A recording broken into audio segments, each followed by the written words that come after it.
তুই আর কারো হইতে পারস না খুশি। সুমন আমার কথা শোন। তোর কোনো কথাই না আমি শুনুন না।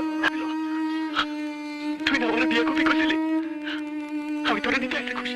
একটু অন্যমনস্ক হয়ে গেছিলাম। আপনি কাকে খুঁজছেন? আমার ভালোবাসাকে। তুমি যে আমার স্ত্রী। আমি তোমার অন্যায় কথার প্রতিবাদ না করে পারছি না। যার কোনো আত্মমর্যাদা নেই তার সাথে আমি কথা বলতে চাই না। খুশি খুশি খুশি। আরে নোংরা বেটিটা তুই সিরাপের কাপড় পরছিস। কথা বলি, আপনি আমারে ভুল বুঝছেন না। আপনি মরিলেন না, আপনি মরে গেলে আমি বাঁচব না। বুঝছেন, আমার মাকে করেছেন বিধবা। আর তোর কারণে আমার সন্তান থাকতো, আমি হচ্ছে সন্তান। আমি তোরে নিতে আসি। আমি তোর সাথে যাবো কেন? ও তো এত সুন্দর মেয়েটারে কেউ মারতে পারে? কি কি দরদ, ফুলের মতো এত সুন্দর মাইয়াটারে কেউ কান ধরে উঠাইতে বসাইতে পারে? তোমার চোখের আলোয় হারিয়ে যায় সব সুন্দর, তুমি ছাড়া জীবন যেন অন্ধকার ঘর। হাতে হাত রেখে চলি, ভালোবাসায় পথ গড়ি। তুমি আমার সকাল, তুমি আমার রাত। শাকিব খান শাবনূরের ক্যারিয়ারের সেরা সিনেমা কেন আজও বলা হয় আমার স্বপ্ন তুমি। ত্রিভুজ প্রেমের এক অনুবাদ কাব্য আমার স্বপ্ন তুমি সিনেমার পিছনের গল্প 2005 সালে ব্লকবাস্টার হিট আমার স্বপ্ন তুমি সিনেমায়। আজকের এই বিশেষ ভিডিও শাকিব খান শাবনূরকে নিয়ে ফেরদৌস আহমেদ ইমতাজুল বুলবুল সুরের জাদু গান কালজুরি করে রেখেছেন ত্রিভুজ প্রেমের এক মহাকাব্য গল্প। প্রেম কাহিনীকে নিয়ে গল্পটি। ভালোবাসা কি কোনো নির্দিষ্ট সংজ্ঞা হয় নাকি ভালোবাসা মানে আত্মত্যাগ? 2005 সালে ঢালিউডের এমন একটি সিনেমা মুক্তির পিছনে যা দেখার পর প্রেক্ষাগৃহে থেকে বের হওয়ার প্রতিটি মানুষের চোখে জল ছিল। হ্যাঁ, আমরা কথা বলছি হাসিবুল ইসলাম মিজান পরিচালিত কালজয়ী সিনেমার আমার স্বপ্ন তুমি নিয়ে। শাকিব খান, শাবনূর এবং ফেরদৌস এই তিন তারকার ক্যারিয়ারের অন্যতম সেরা অভিনয়। এই সিনেমাটিকে কেন আজও দর্শকরা হৃদয়ে গেঁথে আছে? কেন আজ 21 বছর পরও এই সিনেমার গান শুনলে বুকটা কেঁপে ওঠে? আজকের ভিডিওতে আমরা এই সিনেমার গভীরে যাব। শেষ পর্যন্ত সাথে থাকুন, কারণ শেষের টুকু আপনাকে ভাবতে বাধ্য করবে। চলুন শুরু করা যাক। শাকিব খান সুমন, সেই গ্রামের সুমন, শিক্ষিত যুবক, এক বেকার, চাকরি না পেয়ে গ্রামে এক ভবঘোড়ার মতন ঘুরছে। আর খুনসুটিতে মেতে আছে শাবনূর, খুশি নামে চঞ্চলতা দৃশ্য। সিনেমার গল্প শুরু হয় খুব সাধারণ এক গ্রাম্য প্রেক্ষাপটে। সুমন চরিত্রে শাকিব খান ছিলেন এক শিক্ষিত কিন্তু বেকার যুবক, আর খুশি চরিত্রে শাবনূর ছিলেন চঞ্চল বাচাল। এই মেয়েটি অনেক কথা বলতো এবং কিছুটা পাগলি বা অহংকার ভেতর ছিল। তাদের শুরুটা ছিল সাপে বিজির ঝগড়া, মারামারি আর একে অপরকে খোঁচাখুচি। কিন্তু পরিচালক হাসিবুল ইসলাম মিজান খুব সূক্ষ্মভাবেই দেখিয়েছেন কিভাবে এই চরম শত্রুতা এক সময় গভীর মায়া রূপ নেয়। শাকিব খান সেই সময়কার কাঁচা কিন্তু দুর্দান্ত অভিনয় দর্শকদের সুমনের কষ্টর সাথে আত্মতা করে তুলেছিলেন। ফেরদৌস এন্টি সুমনের নীরব কান্না এবং খুশির দুর্দান্ত দর্শকদের মাতানো। আসলে গল্পর আসল মোড় ঘোরে যখন মধ্যবিত্ত বা উচ্চবিত্ত পরিবারের ছেলে হিসাবে ফেরদৌস আগমন ঘটে। খুশি ও সুমনের অবগত প্রেম যখন অনুতপ্ত পায় কথা,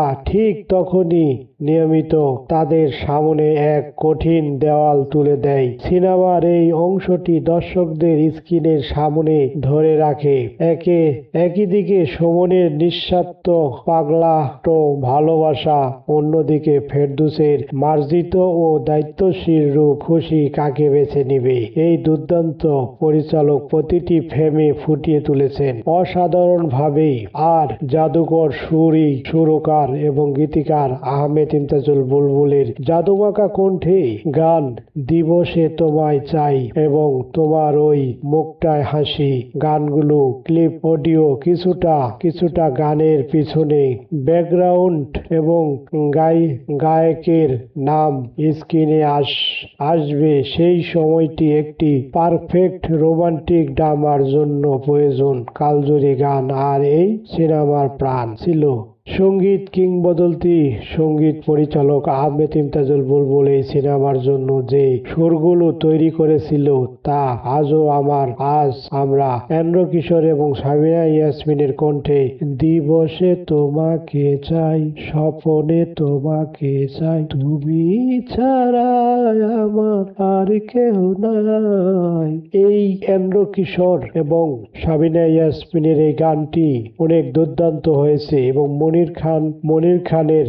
আমার জীবনে তুমি গানগুলো শুধু সিনেমার অংশই ছিল না এগুলো ছিল গল্প আর একটি আবেগ গানগুলো ঠিক সিনেমাকে গতিকে আরো বাড়িয়ে দিয়েছিলেন সিনেমার শেষ আবেগ দৃশ্য যেখানে প্রধান চরিত্রগুলো ত্যাগও মিলিয়ে দেখানো হয়েছিল আমার স্বপ্ন তুমি সিনেমার শেষ দৃশ্যটি ঢালিউড ইতিহাসে অন্যতম সেরা টানজিং ও ইমোশন সমান চরিত্রে শাকিব খানের যে ত্যাগ যা তৎকালীন তরুণ সমাজকে গভীরভাবে নাড়া দিয়েছিলেন এটি কেবল একটি সাধারণ প্রেমের গল্পই ছিল না এটি ছিল সম্পর্কের টানাপোড়েন এবং বন্ধুত্বর এক উন্নত দলিল শাবনূরের কান্না আর ফেরদৌসের অসহায় সিনেমাটিকে অসাধারণ বাণিজ্যিক ধারা বাড়িয়ে নিয়ে গেছে বর্তমান সময়ের শাকিব খান ও ফেরদৌসের একটি কালজয়ী ছবি স্ক্রিনে লাইক এবং কমেন্ট ও সাবস্ক্রাইবার করে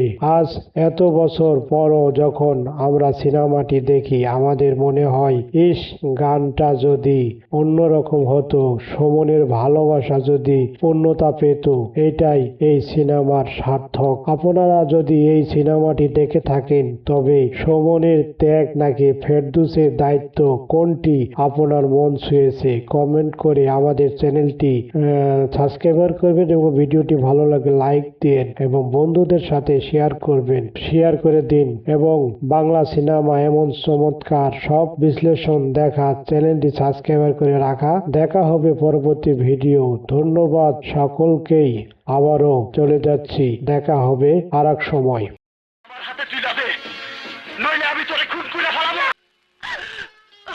তুই আমার সাথে চল খুশি তুই আমার সাথে চল ব্যর্থ প্রেমিক মাতাল দেবদাসের ঘটনা মিলে গেল তাই দেবদাসকে ফলো করার বুদ্ধিটা তোমাকে দিয়ে দিলাম তোমার বুদ্ধিতে অ্যারেস্ট হলাম হাজত খাটলাম কোর্টে চালান করে দিলে 5-6 বছর জেল খাটার ব্যবস্থা হয়ে যেত এবার প্রেম ভালোবাসার ভূতটা মাথা থেকে ছেড়ে ফেল এখন তো বুঝেছো জীবন থেকে খানিকটা সময় নষ্ট করার নাম ভালোবাসা এগিয়ে চলার পথে খানিকটা পিছিয়ে পড়ার নাম প্রেম যার হৃদয়ের অনুভূতি নেই কারণ মনকে ছুঁয়ে যাবার মতো সুন্দর মন নেই সে তো মানুষের মুখোশ পরা একটা অমানুষ বন্যী শিক্ষা নৃত্য নাচ কোথায় শিখেছেন বাবার কাছে আমার প্রথম পায়ে ঠোঁট আমি দেবো 1000 বছর কেন সামান্য একটু প্রহর আমি রিদিকে ছাড়া বাঁচতে চাই না বাঁচতে পারবো না রিদি নিয়ে এতদিন স্বপ্ন দেখেছি ভাবতে ঘৃণা হয় আমি এক প্রতারককে ভালোবেসেছি এ কথা ভাবলে নিজেকে কলঙ্কিনী মনে হয় আমি তোমাকে ছাড়া বাঁচবো না আমি তোমাকে ভালোবাসি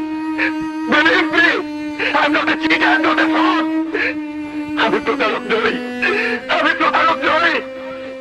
2006 সাল এক স্মরণীয় যুগ বাংলার কিং সুপারস্টার মেগাস্টার নায়ক মান্না এবং শাকিব খান এই 2006 সালে মান্না এবং শাকিব খানের দুইজনের কয়টি ছবি মুক্তি পেয়েছিলেন এবং 2006 সালে সব থেকে এগিয়ে ছিলেন কোন নায়ক মান্না না শাকিব খান এবং 2006 সালে বক্স অফিস কাঁপিয়েছিলেন শাকিব খান না মান্না চলুন আমরা শুরু করা যাক 1990 দশকের থেকে টানা জনপ্রিয়তা ধরে রেখেছিলেন মেগাস্টার নায়ক মান্না এবং 2005 সালে জাতীয় পুরস্কারও পেয়েছিলেন নায়ক মান্না। তবে শাকিব খান অতি দ্রুত উত্তাল হয়েছে। প্রযোজক ও পরিচালনা নতুন প্রজন্মের নায়ক হিসাবে তাকে বেশি কাজ করতে শুরু করেন। আর সে 2006 সাল এবং 2007 সাল থেকে তিনি ধীরে ধীরে ইন্ডাস্ট্রির একক নায়ক আসনে উঠে আসেন। কিন্তু একটি জরিপে আমরা কি দেখছি চলুন দেখি। তারকা খ্যাতিতে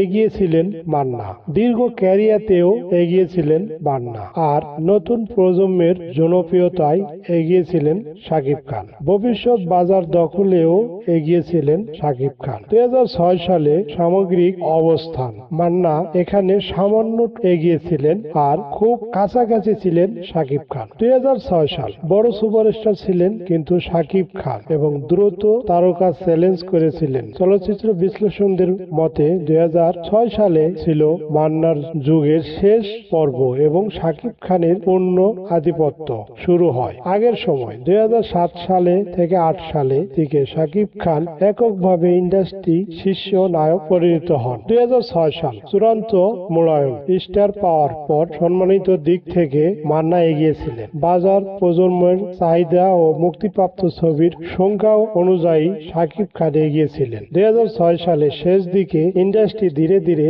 শাকিব খানের দিকে ঝুঁকতে শুরু করে। আর বিশেষ করে যদি প্রশ্ন করেন 2006 সালে বাংলাদেশে 1 নম্বর নায়ক কে, 2005 পর্যন্ত ছিলেন মান্না। 2006 মান্না ও শাকিব খানের টার্নিং বছর। 2007 সালে শাকিব খান স্পষ্ট একক নায়ক হিসাবে উঠে আসেন। তাই 2006 সালে জন্য আয় হয়েছিলেন মান্না। অভিজ্ঞতা ও তারকা খ্যাতিতে 1 নম্বরে ছিলেন। আর শাকিব খান বাণিজ্যিক সফল ও ভবিষ্যৎ বাজার দখলের 1 নম্বর ছিলেন। দুইজনের মধ্যে 2006 সাল ছিল মান্নার যুগ থেকে শাকিব খানের যুগ প্রবেশ বছর। 2006 সাল আলোচিত ছবিগুলো শাকিব খানের 2006 সালে উল্লেখযোগ্য ছবি: কোটি টাকার কাবিন, চাচ্চু, দাদিমা, পিতার আসন, শুভা, রসের বাইদানি ও মায়ের মর্যাদা। মান্না কাবলিওয়ালা এবং মায়ের মর্যাদা শাকিব খান এবং মান্না একসাথে করেছেন। স্বামী স্ত্রী যুদ্ধ, রিক্সাওয়ালা ছেলে, চাকরানী, তুফান রানী, ধর শয়তান, বাপ বেটা এবং মায়ের অধিকার। শাকিব খানের আরো রয়েছে 1 টাকা বউ, হৃদয়ের কথা। 2006 সালে বক্স অফিস অবস্থা দেখলে অভিনয় দক্ষতা এবং সম্মানে এগিয়েছিলেন মান্না এবং প্রতিষ্ঠিত সুপারস্টারে এগিয়েছিলেন মান্না। আর মুক্তিপ্রাপ্ত ছবির সংখ্যায় এগিয়েছিলেন শাকিব খান।